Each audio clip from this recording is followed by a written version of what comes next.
Wala. Ang po ay nagpapatuloy. Praise God.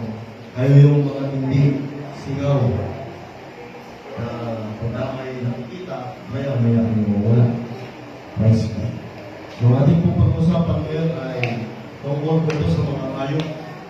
Meron po kasi tinatawag ng hayop sa banal ng sulatan mga kapatid. So atin lang po itong pag-aralan kung anong klaseng mga hayop ito. Sapagkat napakahalaga po na malaman natin kung ano mo ang sitwasyon meron tayo sa ating pamumuhay, sa ating pananalita, sa ating mga gawa, at ganoon din sa ating mga kilos mga kapatid. At dito rin po ating malalaman kung bakit sila naging hayop. Paano sila naging hayop? Ano ba ang kanilang ginawa? Mga praise God. At bakit natin itong pag-aaralan? Sapagkat ito ay mga tao. No? Hindi ito literal ng mga hayop, kumakain ng mga buto, o hayop na sa labas. Kundi ito ay mga tao. Dalawa pa at dalawang kamay. Merong ulo, may mata. Sila po yung mga hayop na tinutukoy sa banal ng sulatan. Ang atin po malalaman kung saan po sila dadalhin ang Panginoon pagdating ng araw. So, kung saan natin ang dito sa Ikalawang Pedro, Kapitulo 2, versikulo 12.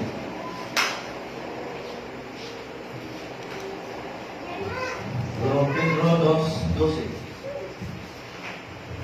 Sabi po rito mga kapatid, datapag ang mga ito na gaya ng mga pinapal na walang bait na ipinanganak na talagang mga hayop upang hulihin at lipuin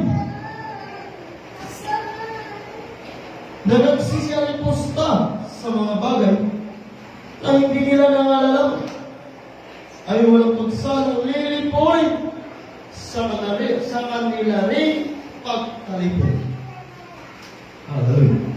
Kung ating pong pansinin, ang mga ito ay gaya ng kinapal. May madami-dami ng mga ito, mga kapatid. Kaya talagang kinapal pala ito. Bakit? Sila po ay nagsisidami. Bakit tinawag sila kinapal? Dapat po kinapal na matawagin yung mga naglilingkod sa Panginoon. Para maraming maliligtas. Pero dito, baligtad. Pero ano itong kinapal? Ano tawag sa kanila? Ano ang katangian ng mga kinapal na ito? Na walang bait. Ay, walang bait mga kapatid. Praise God. Paano naman sila ipinanganak? Sabi rito, na ipinanganak na talagang mga hayop. Ay, maraming sulatan. Meron pong tinutukoy ng mga hayop, mga kapatid. Kaya ang natin pong topic ngayon, ang hayop. Ang mga hayop.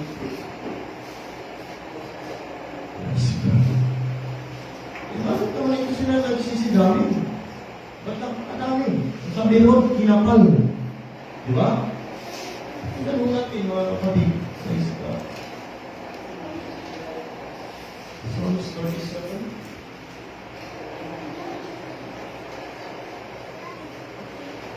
Verse 35. Psalms 37, verse 35. Aking nakita ang masama na malaking kapangyarihan at lumalaganap. Kaya pala itong mga kinapal na walang may na talagang ipinanganak na mga hayop ay lumalaganap. Bakit sila lumalaganap? Aking nakita ang masama sa malaking kapangyarihan. May kapangyarihan din pala itong mga ito. Ano kapangyarihan nila? Gumawa ng kasamaan. Gumawa ng kasalanan. kumontra sa Diyos, yun po ang kapangyarihan nila. Hallelujah.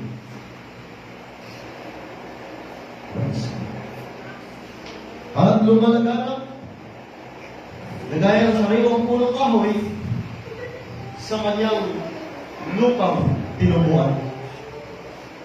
So atin po dito nalaman na ang masama ay talagang lumalaganap.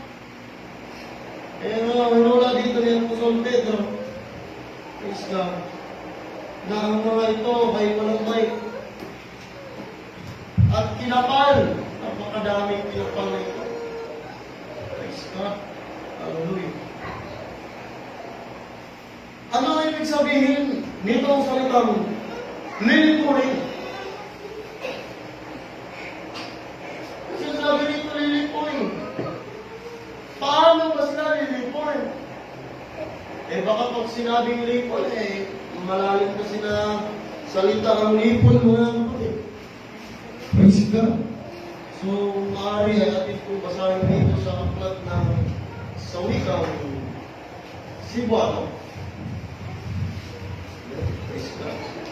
Atin po munang bigyan ng daan ito na malaman din sa ibang wika kung ano ibig sabihin ito.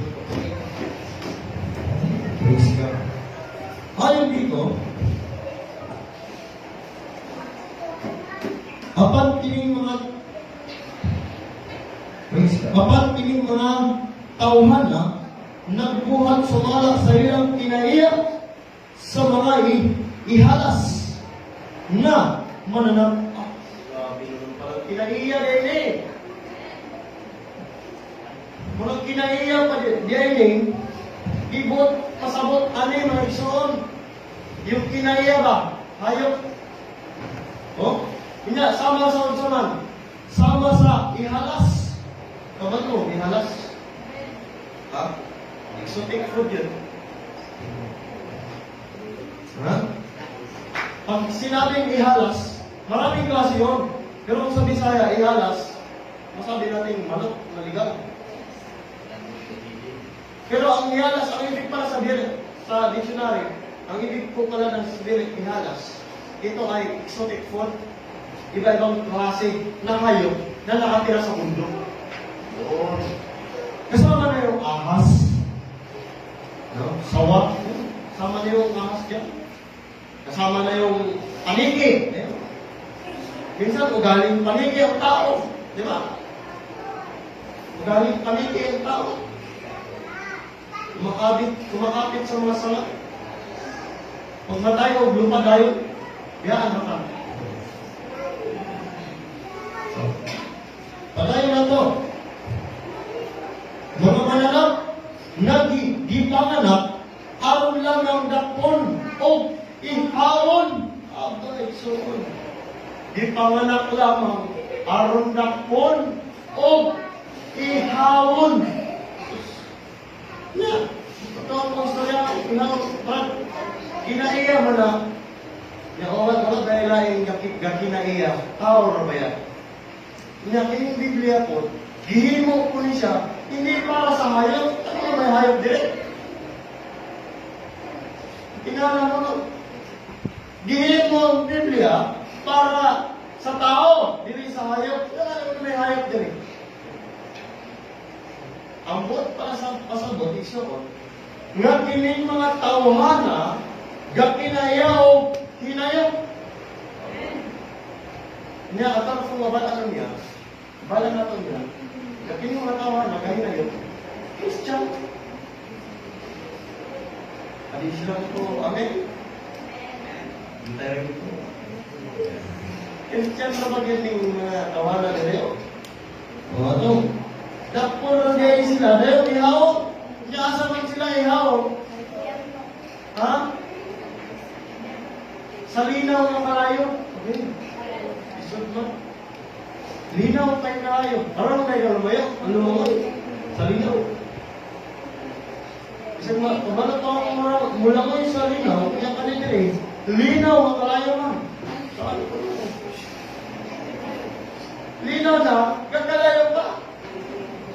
Muna'y gingon na, ang dagat, mahanaw ang dagat, ano man. Mamadang na sobrang kainit, may isang dagat, magkalayo man na, mahubas. So, layra sa Dixon. Kayong dalawa, Bisaya ba kayo? Bisaya kayo? Oo, yun. Mayo sa inyong luha. So, layra mo, Panixon, init og tubig sa kaldero, punuan ninyo ng kaldero. Pero, sige, kumbukalan. Sa blubel yung binungal o sa kainit, so, kung saan may mahita mo? Mahubas din sa yung seksyon na itong bibig. Iyara ba yung ngalan ka sa Biblia? James man. Sa English, pero kung Tagalog niyang ngalan, Santiago. Brother Santiago. So, mahubas. At di mo, ginang mahubas, ginay sa kainit ang dagat, soon. Hallelujah. Nagpasipala sila sa mga butang, nawala nila. Hisabti. Kapasipala ba? Kapasipala. Pinabayaan lang nila yung mga bagay o kaya naman hindi nila binigyan ng kahalagahan yung mga bagay na hindi nila naiintindihan. Bakit? Pinaintindi naman talaga Pinaintindi naman talaga. Kaya lang sabi, wala nila masabti. Direction. Wala nila hisabti. Busa, pamakyon sila sama sa mga ihalas na mananap. Amen? Praise God. Kung saan man sila patay, paantoson, usap sila, tungod sa ilang pagpaantos sa uban. Ayun, grabe. Paantoson yan. Gaantos na maliga nila sa kalimutan. Gaantos na ka, wala. Wala pa, so, kung sumay mo na batulan ka ron, wala na, di na, wala pa ka sa tinuod na pag-antos. At ka ba mag-antos kung ihaw na ka? Oo. Tusokon ka, o kawayan, yung patiyokon, ihawan. Ihawan ba? Ihawan na yung pag-ihaw. Lisod. So, ating alamin, kung unsahan pag-ihaw, mayroon na tayo makabalik sa Tagalog. Sinasanay ko lang din ng Bisaya, kasi Bisaya tayo. Hindi ko iiwan ng lingwahe ng Bisaya dahil ang Bisaya at no? Ang mga himo rana, ang mga piyong na Bisaya, o kapalangga sa kaugaling mo nilang sinundihan. Praise God. Tingnan dito ang sinisan. Ang wala na palangga sa iyang kaugalingong sinuntihan, hisama sa kabaho nga isda. Kana na yung waga palangga sa iyang kaugalingong sinuntihan, kurang baho isda. Amen? Pero, dili na ta sa sinuntihan sa Ginoo. Kaya dili, maluwas mo ta. So, paano nila ibulin? Amen? Paano sila lilipunin? Ayon dito sa sulat ni Jeremias na ipasulat sa Ginoo. Sa Jeremias Kapitulo 12, versikulo 13. Ito, praise God.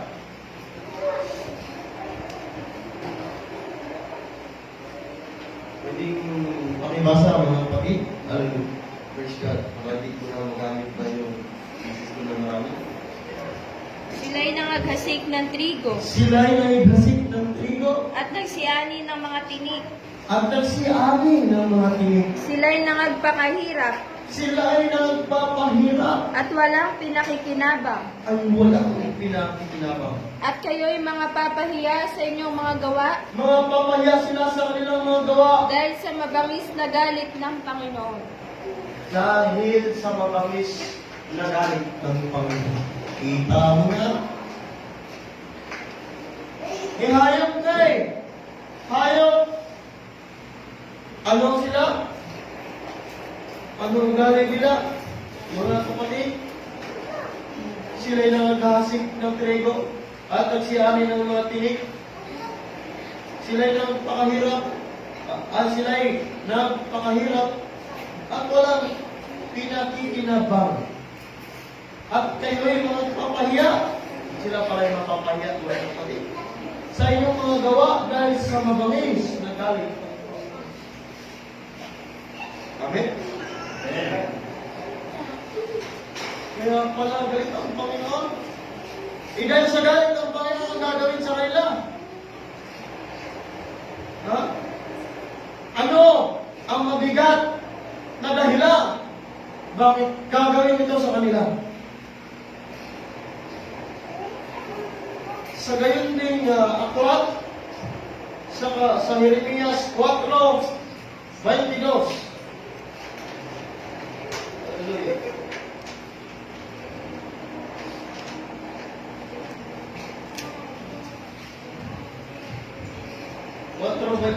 Sapagkat ang bayan ko ay hangal. Sapagkat ang bayan ko ay hangal, Hindi nila ako nakikilala. hindi nila ako nakilala. Sila'y mga mangmang na anak Sila'y mga mangmang na anak, at sila'y walang unawa. walang unawa, Sila'y pantas sa paggawa ng masama. pantas sa paggawa ng masama, Ngunit sa paggawa ng mabuti ay wala silang kaalaman. ngunit sa paggawa ng mabuti ay walang alam. Kita mo? Itong mga tinutukoy ng Diyos, ng mga hayop na ito, hindi gumagawa ng mabuti. Hindi gumagawa ng masama. Well, bakit ito nalalaman ng Diyos?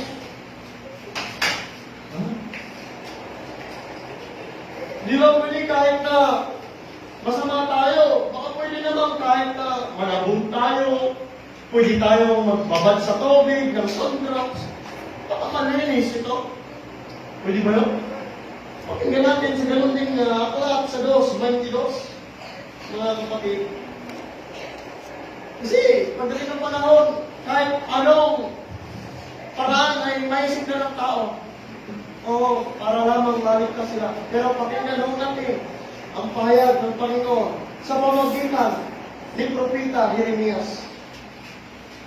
Sapagkat bagaman maghugas ka ng lihiya Kahit maghugas ka ng lihiya at magbuntot ka ng maraming sabon, at maglagay ka ng maraming sabon, gayon may natatala sa harap ko ang ay iyong kasamaan. matatala sa harap ng Panginoon.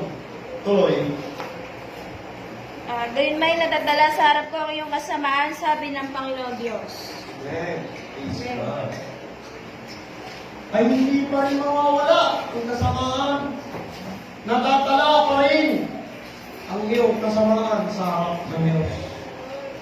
Hindi pwede dayain ng Panginoon. Kaya marami yan ganito. Hindi po.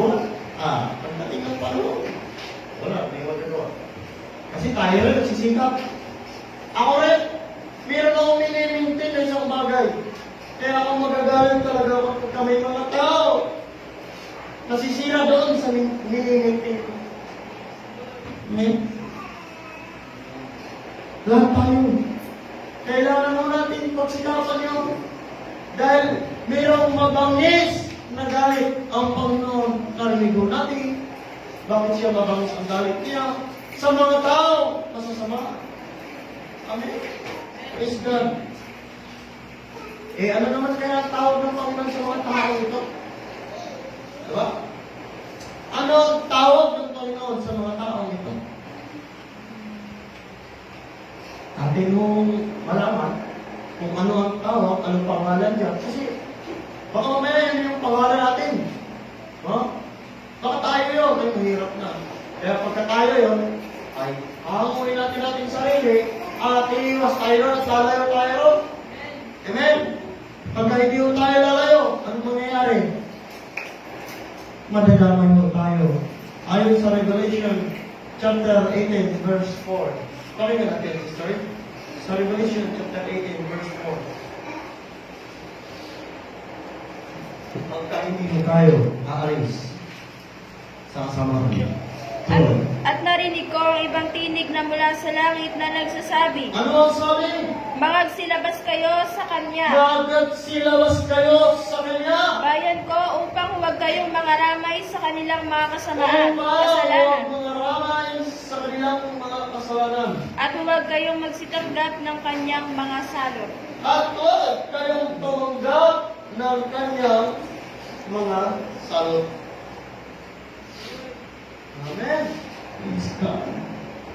Pero pagka hindi mo tayo magbago sa ating sarili, abay, tiyak ang ating pagtanggap sa hatol at sa salot na ibibigay ng Panginoon sa atin. Kaya anong klaseng mga tao ito? Bakit kailangan natin magsitangas sa kanila, aalis tayo sa kanila? Praise God. Ayon dito sa Jeremias 3,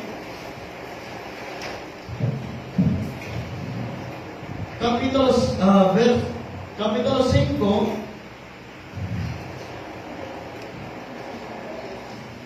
versikulo 4.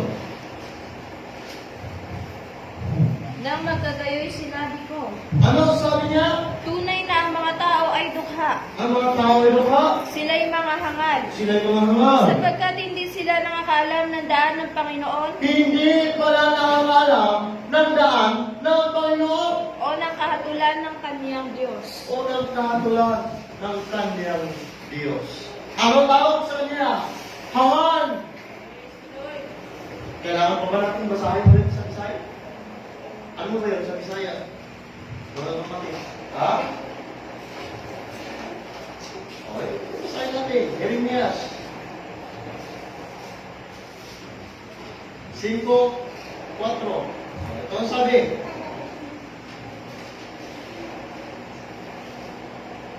Kunya, nakayon ako. Ang mga uyamot lamang kini sila, wala masayod sa kabubuton sa Ginoo o sa balaod sa ilang Dios. Mao'y hinungdan nga nag-iningon sila ni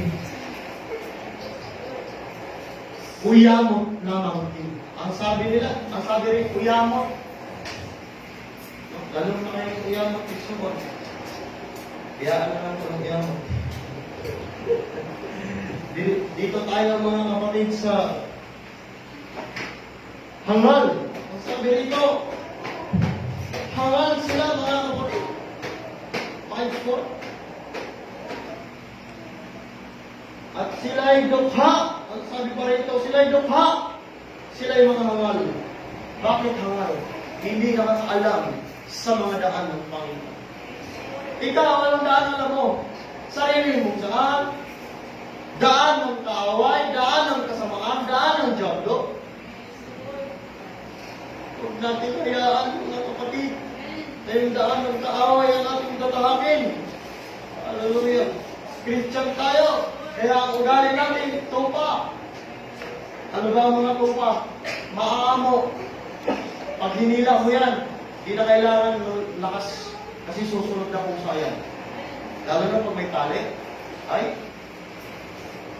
kaya ang mga tupa, hindi na tinatalian sa pastulan. Oh. Meron lang silang taong sinusundan, saka merong tao dito sa gilid, pag maramihan na talaga, para ituwid lang sila sa daan nila kung saan karoon. Ganun po ang tupa. Pero yung kambing, di mo lang maligo. Nakakita ako tubig, naglo. Diba? Kaya di ka na magpabautismo. Kambing man. Naglo po tubig. Ayaw po. Diba? Lagi yan talaga, matigas talaga ang leeg ng Paulino. Ano, nag-white? Ano lang yung pakla yun? Masarap siyang ano yun? Ano nga yun? Papayitan? Hallelujah, praise God. Ano bang ibang tawag ng Panginoon sa kanila, mga kapatid? Ayon sa Ecclesiastes,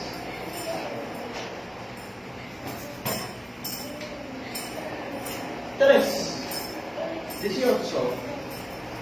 Ito ho ang sabi ni Haring Solomon bago po siya mamatay. 3:18 ng Ecclesiastes. Sinabi ko sa puso ko, Ano ang sabi sa puso niya? dahil sa mga anak ng mga tao, upang subukin sila ng Diyos at upang kanilang makita na sila'y mga hayop lamang. Ayun. Praise God. Mga hayop lang tayo. Ikaw, pagka sinabihan ka ba ng hayop, magagalit ka, di ba? Yung kinakita ako, sabihan mo ng tao, hayop ako, ay, problema mo yan. Basta ako, wala akong ginawa masama sa'yo. O, di ba? Sabihan mo akong hayop, problema ako eh. Eh, totoo nga, may sungay ba ako, may buntot pa ako, hindi naman totoo yun, eh, ba't ako magagalit? Eh, hindi na. Di ba? Huwag lang ng Diyos ang magsabi sa ating hayop. Hindi ako papayag. Huwag lang tao magsabi ng hayop. Huwag lang ang Diyos pagdating ng araw. Gagawin tayo. Hayop. Lilito rin.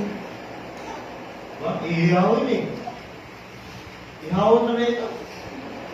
God, hallelujah. Mga hayop lang pala ang tao talaga. Totoo po yan. Dahil ang tao talaga hindi naglilingkod sa Diyos, ang tingin ng Diyos, hayop lang tayo. Hayop lang. Amen? Eh, ang Diyos mo, ang nagdikta kay Haring Solomon, para isulat to, na ang tao, kahit napakayaman pa, kung wala sa Panginoon, hayop lang yan. Panginoon. Yun po, kung dapat po natin malaman. Eh bakit? Hayop ang tao. Mga kapatid, sa kabila ng tao naman tayo. Bakit hayop ang tawag? No? Brother Emma, bakit kaya hayop? Tao po ang sinasabihan dito. Tao. Pero bakit hayop? Pansin niyo? Hindi ko lang alam. Bakit kaya hayop yung Panginoon sa tao? Praise God. Alamin mo natin mga kapatid, bakit hayop? Dito po sa Ikalawang Timoteo,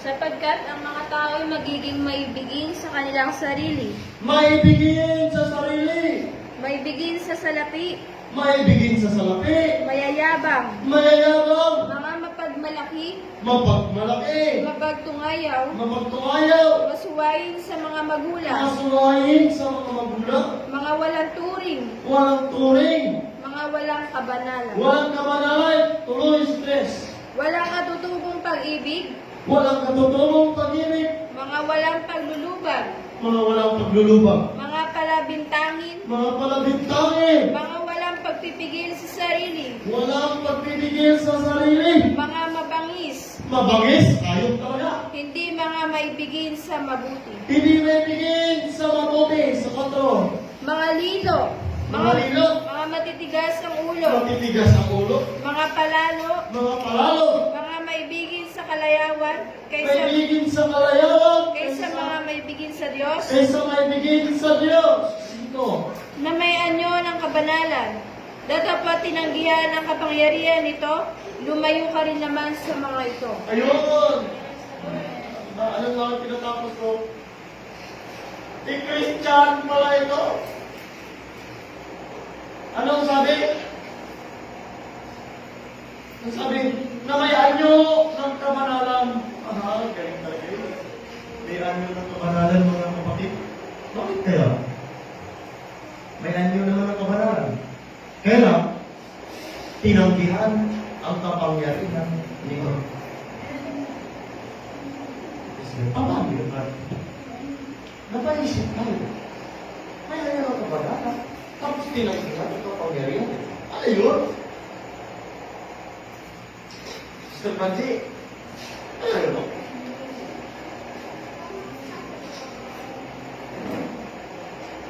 Hindi ko sabihin.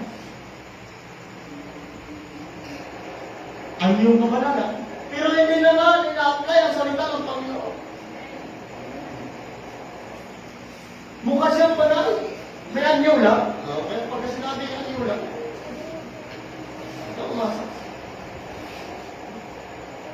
Pero ang kapangyarihan ay kinanggihan. Ano yun? Yung pagsunod, yun ang kapangyarihan. Pagkasumunod ka, di ba nga, pagkasumunod ka mga kapatid, ibibigay sa iyo ng Diyos ang Espiritu Santo. Hindi may kapangyarihan ka, tinanggihan mo na i-apply sa sarili mo ang pagsunod, kundi ang ginagawa mo hanggang pakinig na lang. Di natin malalaw ang Diyos, walang pagbabago sa buhay. Andun na, ginanggit lahat mga kapatid. Hindi may bigin sa sarili. Hindi may bigin sa mabuti. Sila yung may bigin sa kanilang sarili. Ano, hayop talaga. Tignan mo yung aso. Diba? Nakipag-agawan pa eh. Kapatid niya naman yan. Pusa. Bigyan mo sila isang isda. Ay, mag-aagawan pa yan. Nag-aaway-aaway pa sila. Pero kumakain naman sila. Hayop eh. So, ingat po tayo mga kapatid. Dito ay ating mga talagang pinagtansya. Bakit? Ba't kailangan ba rin? Pinagtansya. Walang kulubot. Ayun. Sabi sa piso. Walang kulubot. Hanggang sa pagdating ng ating Panginoon sa Kristo. Walang kulubot. Walang matcha. Pagka hindi natansya, anong mangyayari? Kulubot. Yeah? Praise God. Ano yung kulubot? Yung lomo? Brad, nadali kong kulubot. Matanda na siya. Lomo po, ang laki ng kulubot. Hindi yan ang kulubot din ko ngayon. Ang kulubot na tinatawag ko dyan, yung ugali, kulubot. Di ba ayaw natin ang kulubot? Kung nakikita lang talaga na atin yung sarili natin ugali, ayaw natin sa ugali natin. No? Pero ang sabi naman, hindi talaga makikita. Bakit? Sarili lang talaga yung isip eh. Amen? Praise God. Hallelujah. Yun pa lang kanila. Bakit hayop ang tawag ng Panginoon? Kaya ano naman ang pangako na matatamo ng mga hindi kumilala sa Diyos? Sa madaling salita, itong mga hayop. Abay, kung yung lingkod ng Diyos, yung tapat ng lingkod, yung topa, yung mga topa, merong pangako ang Diyos diyan eh. Ha? May pangako ang Diyos diyan. At may pangako rin ang Diyos sa mga hayop. Praise God. Hallelujah.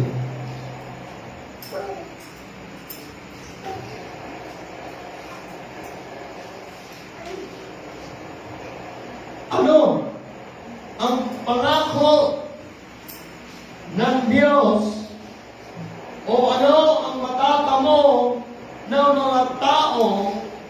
Ito, yung kaninang nabanggit. So, basahin niyo lagi. Ito ang technique. Basahin niyo lagi o kaya kung hindi niyo mabasa, alalahanin niyo lagi kung ano yung narinig niyo kanina. Diba? May bigin sa sarili. Diba? Mapagpumayaw. Diba? Dami nun eh. Alalahanin niyo lagi yun. Para hindi tayo, para doon natin makikita ang sarili. Ay, ayaw ko dito, nandito. Ay, nandito. Meron ako nito isa. Diba? Ganun po naman.